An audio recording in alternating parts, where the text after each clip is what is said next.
Hello, my name is Angel. This is my one and only podcast. Today I'm going to be talking about furries, and I'm going to be talking about them through a trans studies lens, or at least through the things that we have learned in class.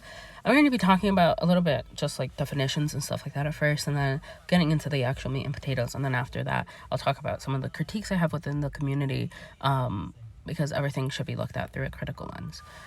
So, what is a furry? A furry is someone with an interest in anthropomorphic animals. They usually have personas, which are just the characters, the anthropomorphic animals, customized to the creator's liking. So this can just be like a character that they created, but it can also be a representation of the person through the persona, and I'll talk about that a little bit more later on. Oftentimes, the community comes together through social media or in-person conventions. This kind of started in the 1980 at a science convention when people were talking about this artwork that was submitted of anthropomorphic animals. And it kind of grew into its own thing, having their first convention in 1986, and has just become very worldwide, both online and in person. I'm mainly going to be talking about the United States aspect to it, as well as the internet aspect to it. I also have a little thing here of what is or isn't a furry, purely because I saw some research papers that conflated the definition of furry within other things or other terms. So I kind of just wanted to give a little definition here, which the conflation can lead to a lot of misrepresentation and misinformation of all three identities that I've put on here. And so I just wanted to have a little excerpt of that just to give a better idea of what a furry is and isn't. So when talking about furries and how they kind of connect to queerness, a lot of the time that comes through gender representation. Like I said, personas are often used as a representation of the person, whether that be because they can't represent themselves that way in person, or they can and they just want to use a character in a different way to represent themselves. Personas allow kind of the fluidity and anonymity that human body with societal expectations that does not allow you. You're able to use it in a way to kind of morph the body into how you want it to be, without worrying about the backlash that you might get, without worrying about the money aspect to it, and all of those things. Also, the anonymity allows you to fully be yourself, because other furries are not going to question your identity. Oftentimes, who you are as a furry or as your persona is the way that people are going to view you and see you, and so no one is going to question that identity from you. That leads a lot of people to use their personas as a form of drag. A lot of the times there's a lot of cis people who identify as cis outside of their persona, but have their persona be a representation of the other gender as more of a art form or a performance piece. And there's other people who use their persona as a way to fully better present themselves in person and online. There's other ways that furries also use or represent gender, and that is just fully throwing the idea of gender out the window. As a furry, you're already not fitting into societal expectations because you're not conforming into the human aspect to it, and you are going into that like quote unquote animalistic style of it, and so you're not only is your presentation expectations fully thrown out the window, but so are like the behavioral expectations, so are the vocal expectations. All those expectations are kind of thrown out the window, so the idea of gender can just also be thrown out the window. You don't have to be a girl cat or a boy dog or a whatever rat. You could just be a cat or a dog or a rabbit or a rat. There's no reason to add the gender aspect to it if you're already making a character outside of it. And another thing that comes from the community is just the way that the community works. That reminds me a lot of the first conversation that we had in class about community care.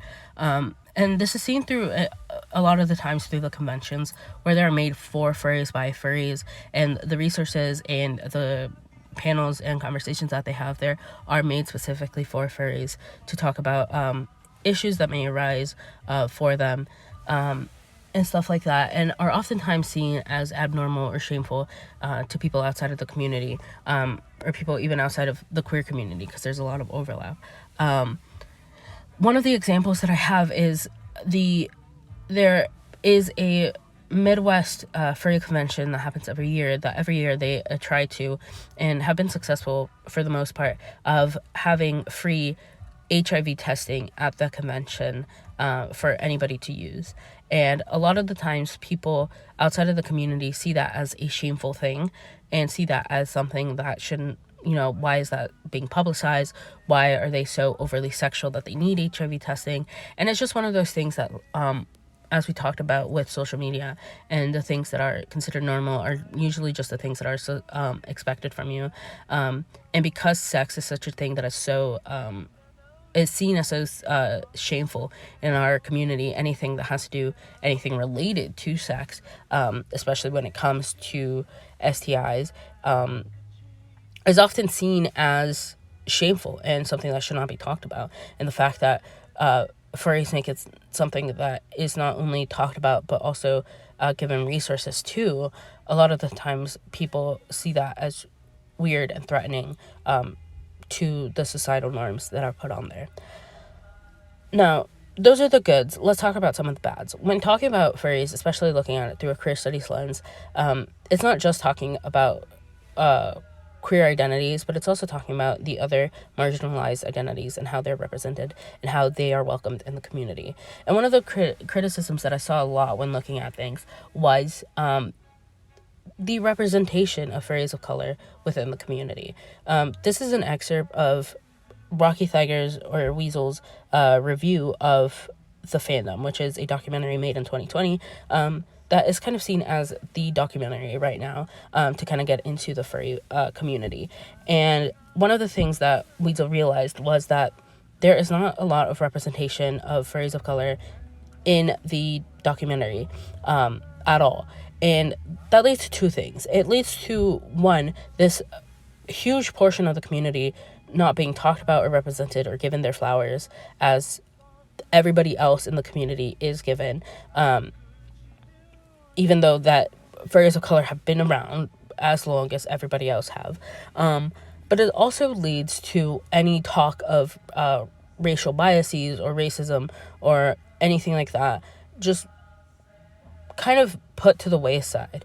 A lot of the times what I've seen is they kind of put on that colorblind idea of not seeing race in the furry community, which is just something that you just cannot do, especially in the United States, when racism is something that is so intrinsically embedded into our society. Racism and bigotries and biases are always going to be present, and trying to just put a blanket over it and be like, this is a problem and an issue for another day, is just not fair to the furries of color, and it's not welcoming to the furries of color at all. It kind of goes back to the artifacts that we talked about and who is welcomed in the community. And a lot of the time through the documentaries, through the books that are written, trying to archive and keep the history of furries alive, oftentimes erases such a large portion of the community. It makes it feel not welcoming to furries of color. And so there's a lot that needs to be worked on when it comes to that within the community.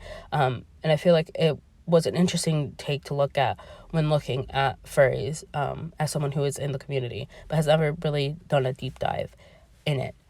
So this was really cool and interesting to look at through this sort of lens. So yeah, thank you.